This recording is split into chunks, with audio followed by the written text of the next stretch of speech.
Chapter 1, Resurrection from the Ashes. Audio cue, the steady, rhythmic tick-tock of a grandfather clock. Outside, a violent thunderstorm rages. A woman's voice, low and sultry, whispers, "The dead carry secrets to the grave, but those who return, they bring hell with them." Winter in Manhattan was a beast, its icy claws scratching against the floor-to-ceiling windows of the city's most elite penthouses. Tonight, the Grand Plaza was a den of vanity and staged innocence. The ballroom was suffocating under thousands of white lilies, Melanie Stone's signature flower, a symbol of the purity she used to mask her viperous soul. At the center of the stage, Melanie Stone looked like an angel fallen to earth. She was draped in a custom silk gown from the Heaven's Breath collection, the delicate lace clinging to her slender frame. Her large, doe-like eyes were perpetually misted with fake tears, a calculated trap for any man with a protective instinct. Beside her stood Julian Sterling, the heir to the Sterling real estate fortune. He was handsome in a boyish way, but his shifting gaze betrayed his weak spine. He looked at Melanie with a gaze bordering on worship. "Melanie, you're the most exquisite creature I've ever seen," Julian whispered, his voice thick with infatuation.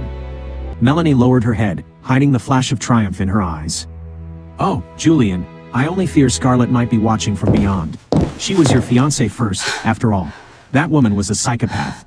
Julian hissed. That accident was the universe's way of punishing her arrogance. "Never speak her name on our night again." But before Julian could finish, the heavy oak doors of the ballroom were thrown open. A blast of frigid winter air surged in, scattering the white lilies like funeral confetti. The arrival of the Crimson Queen. Out of the darkness of the hallway, a silhouette emerged. The room went dead silent. This wasn't a return, it was an invasion. Scarlett Thorne was back. She wasn't wearing mourning white or somber black. She was clad in a dress of lethal crimson, the color of fresh blood. The slit of her gown climbed up to her hip, showcasing long, porcelain legs. Her dark hair was styled in deep waves that tumbled down her back like a silken waterfall. Scarlett's face was a masterpiece of sharp, dangerous beauty. Her almond-shaped eyes were tilted upward with cold disdain, and her lips were painted a provocative cherry red. Unlike Melanie's fragile charm, Scarlett possessed a beauty that felt like a declaration of war. Every click of her stilettos against the marble floor sounded like a countdown. The crowd parted instinctively, as if retreating from a predator. Scarlett? Melanie stammered, her champagne glass slipping from her hand and shattering at her feet. Scarlett stopped 3 paces from the stage. She languidly pulled a black feather fan from her clutch, hiding a razor-sharp smile.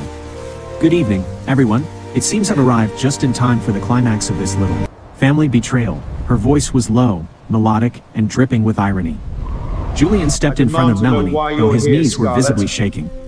"Scarlett, you're alive? What is the meaning of this?" Scarlett didn't even grant him a glance. To her, this man was nothing more than gilded trash. Her eyes remained locked on Melanie, who was cowering like a frightened rabbit. "Melanie, darling, you look pale. Don't tell me you're not happy to see your sister back from the dead?" Scarlett stepped onto the stage. "Sister, I thought you were gone. Julian and we were just so lonely." Melanie began her rehearsed sob. Slap. A sharp, stinging sound echoed through the ballroom. The force of it sent Melanie sprawling to the floor, her pale cheek blooming with a red handprint. "Stop acting. It's exhausting." Scarlett leaned down, gripping Melanie's chin with bruising force. "This dress doesn't suit you, dear. Cheap lace on a cheap soul. You look like a moth trying to pass for a butterfly." The devil in the shadows. In the darkest corner of the room, seated in a gold-leaf armchair reserved for the elite of the elite, a man watched in silence. Dominic Vance, the head of the Vance Empire, the man who held the city's jugular in his hand. He had the face of a Greek god and the heart of a mercenary. His amber eyes narrowed, calculating and intrigued. Dominic didn't like women. He found them tedious. But tonight, the woman in red, the way she tore through that angel with a single strike, ignited a dark spark in his veins. He twirled a heavy emerald ring on his thumb, his gaze anchored to Scarlett's back. He could smell her vengeance from across the room. It smelled like gunpowder and expensive perfume. Scarlett felt the heat of his gaze. She didn't turn around, but her lips curled. She knew Dominic Vance was there. He was the most powerful piece on her chessboard. A gift from the grave. "Melanie, since it's your big night, I brought a gift." Scarlett pulled a weathered, black wooden box from her bag. She opened it. Inside was a tattered piece of blood-stained fabric and a crushed diamond necklace. Can't ignore these any longer, This was around Julian. our mother's It's all neck here. when she accidentally died. Since you love taking things from the dead, I thought you'd want it. Melanie's face went from pale to ghostly. I don't know what you're talking about. Scarlett, don't The heavens do know, this. the earth knows, I'm and this begging you, necklace have knows. mercy. Scarlett leaned in, her can't breath cold lose against you. Melanie's ear. Mother's Scarlett, death, my please accident. don't do I will this. spend every second I'm of my life begging you, making you have pay. mercy. Don't think for a second that a white dress makes you a Explain saint. everything. To me, you're Please, just filth Scarlett, covered in don't do gold. this to me. Scarlett turned to the guests, begging you, raising a have glass of red mercy. wine she snatched from a Can't live nearby without table. you. Ladies and gentlemen, let's rename this party. This isn't an engagement, it's a wake. Congratulations, Melanie. Welcome to my game. I hope you enjoy the hell I've prepared for you. With a flick of her wrist, Scarlett doused Melanie's pristine white gown with the red wine. The liquid blossomed across the lace like a gaping chest wound. Melanie let out a shriek before fainting into Julian's arms. As Scarlett walked away, she intentionally dropped her black fan right at Dominic Vance's feet. Dominic leaned down to pick it up. The scent of her, sandalwood and danger, filled his senses. He reached out and grabbed her wrist as she passed, pulling her flush against him. Her chest pressed against his firm, tailored suit. Careful, little bird. Dominic's voice was a gravelly rasp. You just set this whole room on fire. Scarlett didn't flinch. She stared into his amber eyes, her breath hitching. I don't just want to burn this room, Mr. Vance.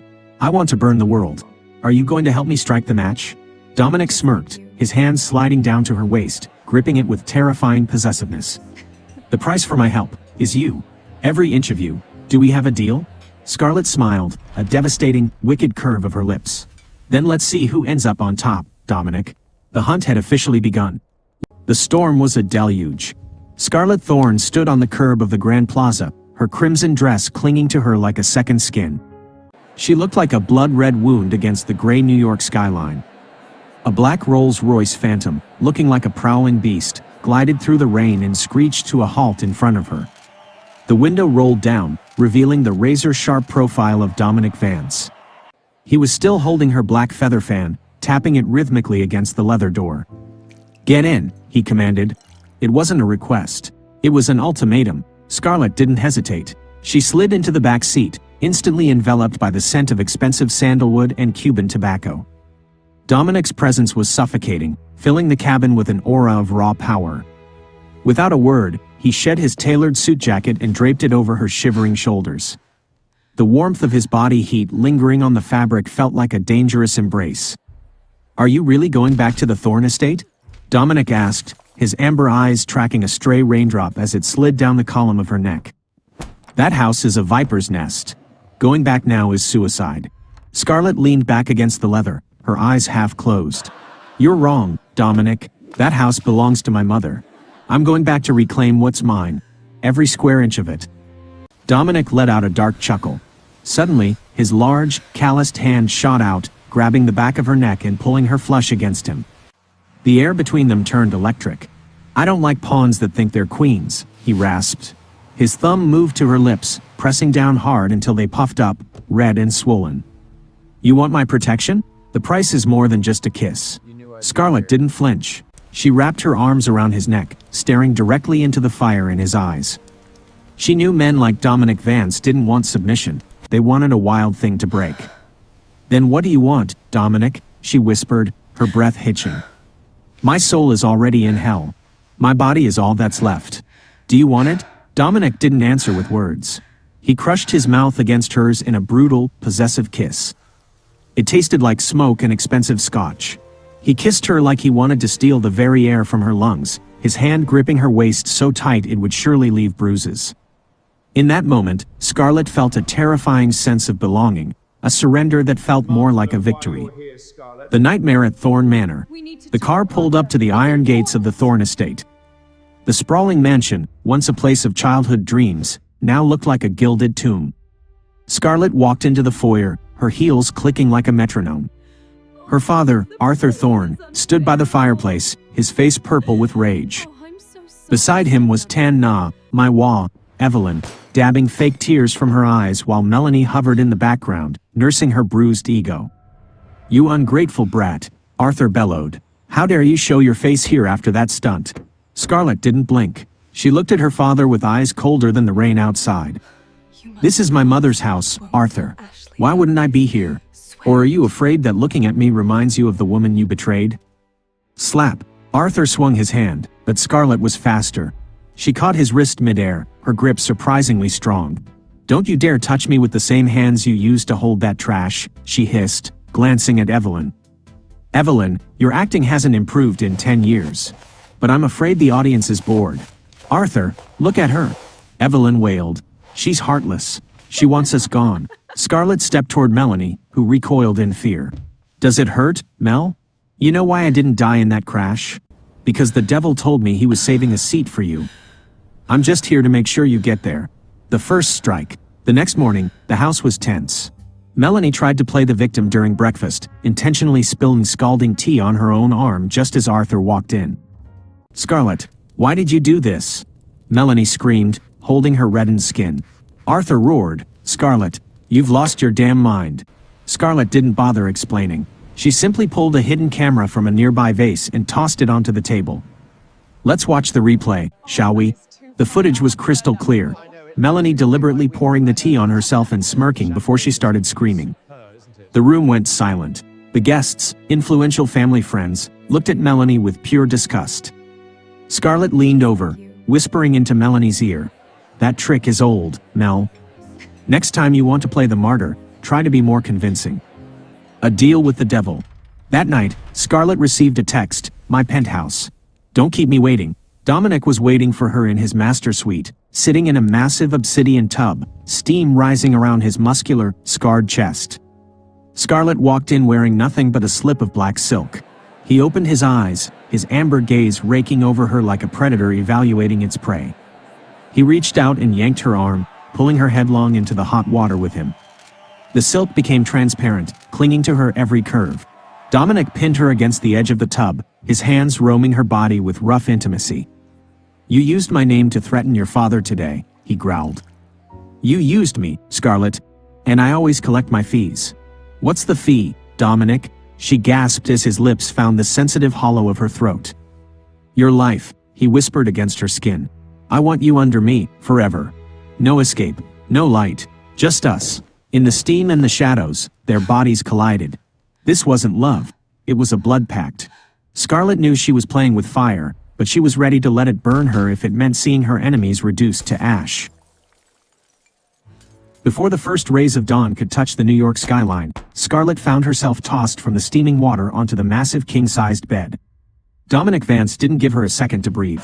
He pressed his weight against her, his rock-hard chest crushing her softness. The scent of sandalwood was everywhere, suffocating, intoxicating, and entirely dominant. Do you plan on keeping me a prisoner, Dominic? Scarlett gasped, her eyes blazing with defiance as she stared him down. Dominic smirked, his rough hand tangling in her damp hair and pulling her head back. Prisoner? No, I'm protecting my most expensive investment. Your father is out there right now, Scarlett. He's trying to have you committed to a psych ward to bury the truth about your mother's accident. Scarlett let out a jagged, dangerous laugh. Kai looped her arms around his neck, pulling his handsome, lethal face inches from hers. Then you better hide me well. Because if I lose so much as a single hair, our little contract is void. He didn't use words. He answered with a kiss so brutal it stole the oxygen from her lungs. That night, in a penthouse isolated from the world, Scarlett learned what it meant to be possessed by a devil. He didn't just want her body. He wanted to break her will until she had no choice but to crawl to him for sanctuary. Psychological warfare. The pawn named Julian. The next morning, Scarlett walked into the lobby of Thorne Enterprises. She looked like a dream in a tailored white suit, but her lips were stained the color of dried blood. Julian Sterling intercepted her, looking haggard after the engagement disaster. Scarlett, listen to me. Melanie manipulated me. She told me you were dead. I was grieving. Slap. The sound cracked through the lobby like a gunshot. Scarlett took out a silk handkerchief and wiped her hand as if she had touched something decaying. Look at this face, Julian. Memorize it, she whispered, leaning in until he could smell her perfume. Because it's the last thing you're going to see before your world ends. Your real estate firm is drowning in debt, isn't it? Guess who just bought out every single one of your bad loans? Julian turned ashen. No, you couldn't have. I did. And now, you're going to do something for me. Scarlett's lips curled into a cruel smile. Go back. Make Melanie's life a living hell. When she's on the verge of a mental breakdown, maybe, just maybe, I'll consider letting you live. Shadows in the dark. That evening, Scarlett returned to her glass cage. Dominic was standing by the floor-to-ceiling windows, a glass of vintage scotch in his hand. You're starting to learn how to use a knife, he said without turning around, his voice filled with a sick kind of pride. Scarlett walked over and took the glass from his hand, draining it in one go. My knife is still dull. I need you to sharpen it for me.